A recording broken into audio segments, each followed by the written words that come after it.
এই দুনিয়ার পুরো জীবনটা এটা হচ্ছে লালসাময় একটা জীবন, লোভ, মরিচিকা, মায়াজাল। এই মায়াজালে আমরা আটকে আছি, ফলে মৃত্যুর কথা আমরা ভুলে গিয়েছি। পাগলের মতো ছুটছি, আরো টাকা লাগবে, আরো যশ লাগবে, আরো দাপট লাগবে। আমার এত টাকা দিয়ে কি হবে? এত সম্পদ দিয়ে কি হবে? এত ব্যস্ততা দিয়ে কি হবে? তোমার স্টপ, থামুন, অনেক হয়েছে। আন্না, থামুন, take a rest, take a breath and think about death. Think that you have to go back to your Lord. একটু বসেন না, একটু ভাবেন যে আমাকে চলে যেতে হবে, চলে যেতে হবে। এই কোলাহল, এই ব্যস্ততা, এগুলো থাকবে, থাকবো না আমি। সাইয়েদনা ওমর ফারুক বলেছেন, মুতু ক্বাবলা আন তামুতু, মরার আগে একবার মরো। হাসিবু ক্বাবলা আন তুহাসাবু আলাইকুম, তোমার হিসাব নেওয়ার আগে তুমি একবার নিজের হিসাবটা করো না। কাগজ বের করে একটু লিখো না কি কি ভালো কাজ করছিলা, যেগুলো দিয়ে নাজাতের ওসিলা হতে পারে। 1 2 3, আর কি কি আকাম কুকাম করছো দেখো না, লিখে দেখো তোমার অবস্থাটা কি। মরার আগে একবার মরো। মরার আগে খাটের মধ্যে শুয়ে শটান করে চোখ বন্ধ করে একবার মরার ভান করে দেখেন কেমন লাগে। চোখটা বন্ধ করেন আর ভাবেন আপনি নাই, কি কি হতে পারে ভাবেন।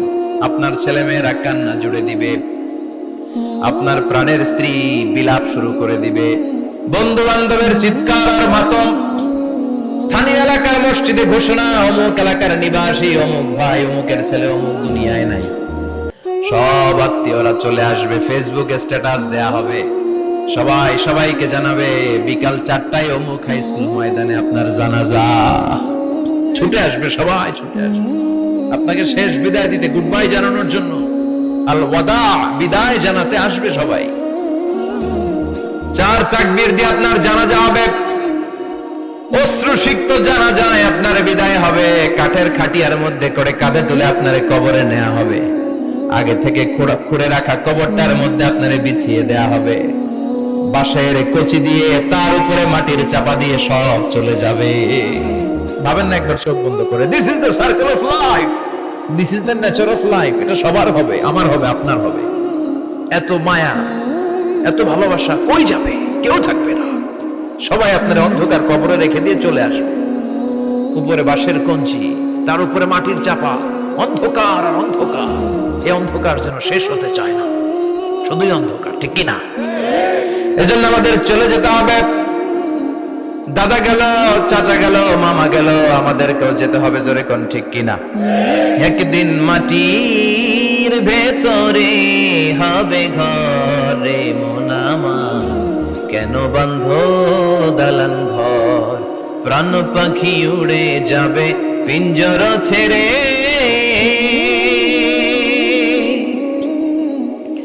ধরা ধামে সবই রবে, তুমি যাবে চলে। বন্ধু বান্ধব যত, মাতা পিতা যারা সুত, সবই হবে তোমার পরে। মন আমার কেন বান্ধ দালান ঘর, একদিন মাটির ভেতরে হবে ঘরে মন আমার, কেন বান্ধ দালান ঘর, ঠিক কিনা? সব করে থাকবে, চলে যেতে হবে আমাদেরকে। এজন্য আখিরাতের কথা যেন আমাদের স্মরণ হয়। বিশ্বনবী বলতেন, নাহাইতুকুম আন জিয়ারাতিল কুবুর, আমি তোমাদেরকে কবর জিয়ারত করতে আগে নিষেধ করতাম, কিন্তু এখন নিষেধাজ্ঞা প্রত্যাহার করে নিলাম। এখন সব সময় তোমরা কবরের সামনে যাবা আর জিয়ারত করবা। কবরস্থানে জানতো বড়ুয়া কৃষ্ণপুরের এই গ্রামের কবরস্থান আছে কোন দিকে? পূর্ব দিকে আছে, গোখরার জলের ওদিকে। যান আপনারা, একটু যাবেন, একটু গেলে আখিরাতের কথাটা স্মরণ হবে। ওখানে ছোট শিশুরা শুয়ে আছে, কিশোর যুবকরা আছে, আপনার মতো তাগড়া যুবক মুরব্বীরা আছে। এরা এই এলাকায় থাকতো, এরা আকাশ থেকে নেমে আসে না, এই এলাকার সন্তান আজ নাই।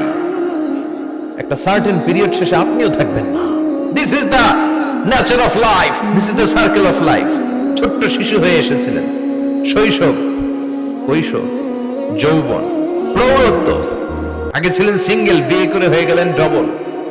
এরপরে আল্লাহ আপনাকে একটা মেয়ে দিল, এরপরে মেয়েকে বিয়ে দিয়ে শ্বশুর হলেন, এরপরে ওই মেয়ের ঘরে সন্তান হতে নানা হলেন। আর কতদিন? অনেক দিন হলো তো, অনেক লম্বা সময় পেয়েছেন আপনি। Think about death. এবার যাওয়ার কথা ভাবেন। আখিরাতের সামানের কথা ভাবেন, ফিরে যেতে হবে। কি শক্তিশালী যুবক, বার্ধক্য চলে আসলে লাঠি ছাড়া চলতে পারে না। কুচকুচে কালো দাড়ি সাদা হয়ে যায়, দাড়ির শুভ্রতা, বয়সের ভার, রং ধরা যৌবন জং ধরে শেষ, ঠিক কিনা? This is the circle of life. যুবক ভাইরা, এটাই জীবন, চলে যেতে হবে, কেউ থাকতে পারবে না, ঠিক কিনা? এটা রিমাইন্ডার আল্লাহ এই সূরার ভিতরে দিয়েছেন যে তোমাদেরকে ফিরে যেতে হবে। এই লোভ লালসা ছেড়ে দাও। রব্বুল আলামিন বলেন, আলহাকুমুত তাকাসুর হাত্তা যুরতুমুল মাকাবির। ও গোলাম, দুনিয়ার সম্পদ, লোভ লালসা তোদেরকে পাগল বানিয়ে দিয়েছে। এই লোভ পাগলামি কোনোদিন তোদের থামবে না যতদিন না তোরা কবরে ঢুকবি, ঠিক কিনা? কার কথা? আল্লাহ বললেন, দুনিয়ার সম্পদ আর লোভ আর মোহে তোমরা গাফেল হয়ে গিয়েছো। আখিরাতের কথা বেমালুম তোমরা ভুলে গিয়েছো। কিন্তু আখিরাতে তোমাদের যেতেই হবে, কবরের বাড়িতে তোমাদের ঢুকতেই হবে, ঠিক কিনা? যেতেই হবে। আমরা ভুলে যাই। আলহাকুমুত তাকাসুর, অতিরিক্ত পাওয়ার লোভ, বেশি বেশি খাওয়ার লোভ, বেশি বেশি জমানোর লোভ মানুষকে গাফেল বানিয়ে দিয়েছে। এটা মানুষের স্বভাব।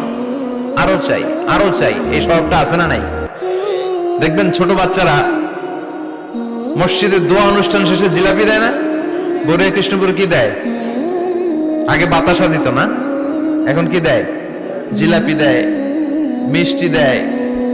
তো মসজিদের 2-3 গেট থেকে যদি দেয়, ছোট বাচ্চারা দেখবেন এদিক দিয়ে কয়েকটা নিয়ে আবার ওই গেটে লাইন ধরে। ওর হাত হলো ছোট হাত, ওর হাত ভর্তি জিলাপি, আর নেওয়ার জায়গা না, এরপর আরেক জায়গায় লাইন ধরছে।